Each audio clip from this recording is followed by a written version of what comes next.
Hello everyone, it's Carl from Accessibility Explored here, and today I'm going to review my Skoda Superb estate. I hope you enjoy.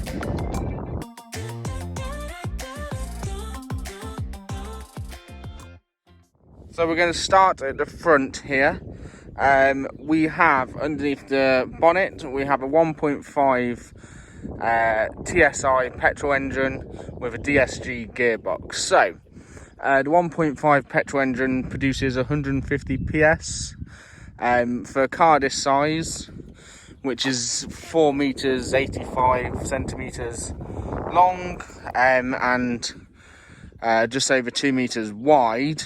Yeah, the 1.5 petrol engine, it picks up nicely. It does 0 to 60 in just over 9 seconds, which is respectable, especially for a car this size.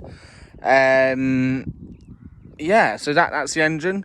In terms of fuel consumption, the stated figures are just over 40 miles per gallon on the combined run. I've had this car for over 2 years now, and yeah, those figures are pretty much spot on. Driving normally, you get easily 40 miles per gallon. In town and whatnot, it goes down a little bit, obviously, because it's not running. But when I go down to Gloucester to see Grace's mum and brother, we can get at least 42, if not 44 miles to the gallon on the run, which is about 150 miles. So that's really good fuel consumption for a petrol engine. Yeah, sorry the car's so dirty. It's been sat for God knows how long on the drive. So yeah, we have here some nice headlights with day run lights. If I get the key out, we can show you the indicators there. So yeah, these lights are Byeeee xenon headlights, and what they do is they self level, and also when you're going around corners they rotate as well with the steering up to a certain speed, so that the light is projected around the corners, which is really helpful on country roads at night. So yeah, some really good tech. So what we're going to do is we're going to move down here, give you a side profile of the car, and we are going to go to the boot. So with the boot, there's 2 ways to open the boot. You can either come up to the boot, and there's a button underneath here which we can press. It's electric operated. There's a button here so that you can stop it or bring it back down. So for example, if I press that now, it'll go back down. And the other way you can open it is by using your key fob, so the middle button, holding it down and it will open. I find this feature really useful, especially when carrying stuff to the car, so that I can open the boot and then chuck everything in the boot. So one thing that I find on car reviews is they don't often talk about the boots enough. For me, especially having wheelchairs to put in, luggage space is vital. So what we have here is a 660 litre boot, and then with the seats folded, it is 1,950 litres.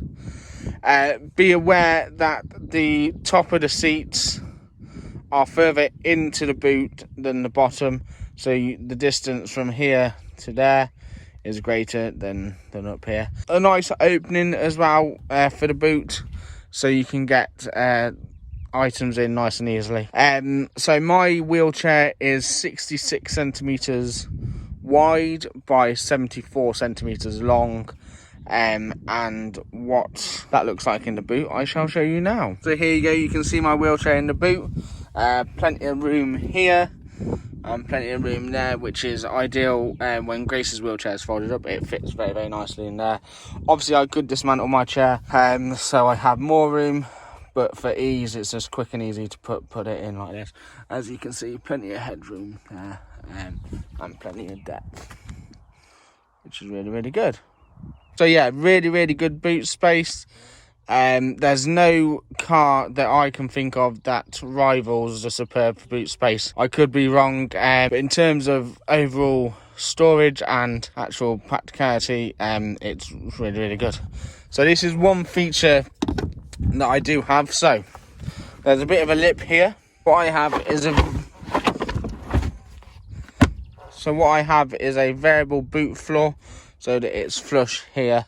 When I put my wheelchair in, how I just showed you, it's quite tight up top, so for ease I put it in. But if I'm loading anything heavy, anything like that needs sliding in, then this is really, really good. I think this was £150 optional extra, and for me, worth it when I'm loading heavy stuff in. So I'll put that back down. There we go. Over here we have a light, which are useful for emergencies, anything like that, and also seeing into the boot. So the light does come out, and then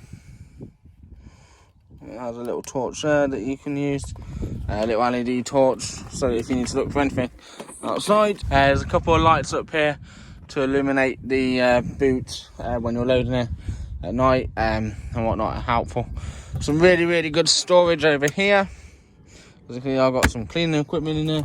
There's storage over here for medical bag, or I've got a pump in there. There we go. There is a partial shelf, but I don't use it. And yeah, I just find that it restricts the space, so I never have partial shelf in. So yeah, that's the boot. One thing that does annoy me about the boot is being able to reach that button to close it. So as a standard, you can't close the boot on your key fob. You can open it, but you can't close it. It is an optional extra of £400 to get the key fob option to close it off the key fob. However, I find that a scrap piece of wood is a lot less than £400, and allows me to do it just as easily. Chuck that in, and there we go. That's that. So what we're going to do now is we are going to move around to the side here. We are going to go into the back. So I have my seat quite far back. I'm about 5'11", and yeah, I have my seat low down and far back. It's more comfortable, but there is loads of leg room. You can comfortably fit 5 adults in here. Full leather interior. In the middle here we have a pull down armrest here. I've got some cup holders which fold out neatly. There, you also got a hold here which you can pull down, so if you've got any long items, skis or wood or anything like that, you can put them in nice and easily. I'm about 5'11", yeah, plenty of room. We're going to move to the front now, the business end of the car, obviously. Here we have it. As you can see, I have some adaptions here. So I have a steering ball here and a stalk extender thing, whatever the official name is. There. So a little bit about the specs on this car. So this is the SEL Executive. This is the 2015 model, so it's the Mark III. The SEL Executive comes with full leather interior, driver's adjustable and memory set seat, so that you can adjust it electronically. I find this particularly useful, especially if you have a disability. So here you go, here's the interior. Here's the look through the cabin. Steering wheel, nicely laid out. Lots of buttons on here to do some things. I'll explain them in a second. We move down here. So what we have in here is a 7-speed DSG gearbox. Stands for direct selective gearing. Basically what that means is you are in gear 2 or second gear. The gearbox pre-selects gear 1 and gear 3. That way it gives you a faster and smoother gear change. We move over here to the entertainment system. So currently it is on Apple CarPlay, so you have to plug your phone in with a cable down in the USB slot here. Obviously I'm recording on the phone, so I can't do that. But then you get Apple CarPlay, which is really, really good. It's all touch screen here. So we have radio media, Skoda Connect, which is all the internet stuff, Smart Link, which is your Apple CarPlay, traffic, navigation, vehicle, telephone. The Skoda Connect, you get a free subscription for a year, and then you have to pay an amount per year to keep that up to date. And then that updates the traffic as well. So, there we go. Got a 2 mile queue in Birmingham. We're nowhere near Birmingham, so that's helpful. If we just scroll through this quite quickly. So as you can see, I've done 35.4 miles to the gallon. It's going down because the engine's running. But yeah, that's not a long run. So I don't expect it to be good, and it has been sat for a while. So we've got driving data, so we can go through average consumption, all these average speed, blah blah blah, travel time, range 500 miles. So on a tank, I've got that much in the tank. Normally I'll get about 600 miles maybe off a tank, which is quite good. For a petrol engine, for a car this size as well. So yeah, there we go. You can have your assist, which I'll come on to in a second. So yeah, you can have your navigation, and you can stop route guidance. There we go. And just show the compass. And you can even, so you can do all this off the right hand stalk here. So you could go through your addresses, recent addresses, which makes it a lot easier than fiddling about with this sometimes when you're driving. So yeah, so what I'll do is, another thing I want to show you, where are we? Right, so with this spec we get adaptive cruise control. Adaptive cruise control is a really clever system. So it uses radar in the front, uses that to scan the road ahead of you. So this car in particular will latch onto a car in front. So say if I'm driving on the motorway, it'll latch onto the car in front, and it will stay a set distance. So that's the closest distance that I can be, and then you've got the furthest distance here, which you can be away from a car, which is miles. I normally have it on the third one. It gives you the recommended 2-second gap, and a little bit more between you and the car in front, which is always good. Accelerates, brakes, come to a stop, does everything for you pretty much apart from steer. So yeah, really pleased with that. That's comes as standard on this spec as well. And to be fair, with the amount of motorway miles I do, absolutely godsend. Moving down here, we obviously have full AC, dual climate, so you can have this side independent to that side. So that's on 19 now, that's on low. It's hot today, so we're not going to have that on 19. Down here, moving down here, what we have is we have a mode selector for the mode. So if I press that, we can go into, so in normal mode, we go into sport, individual, or eco. So yeah, we've got the boot open here. There we go. Start stop technology. We've got automatic handbrake, the handbrake here.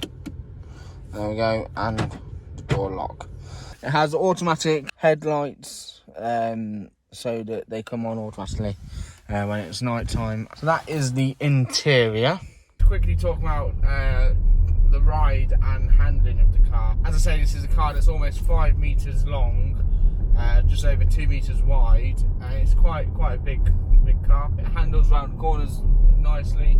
There is a bit of body roll, but for a car this size, it's negligible. It's not that noticeable actually.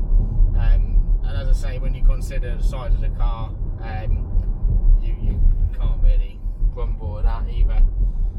As I say, this is an abandoned airfield from World War II, and yeah, it's It's comfortable, it rides over the bumps nicely, and it's smooth and nice and quiet actually. You don't need to shout to be able to have a conversation with people. So there we have it, guys. Is the car. Thank you so much for watching. I hope you enjoyed it, and I look forward to seeing you in the future. Thank you. Bye bye.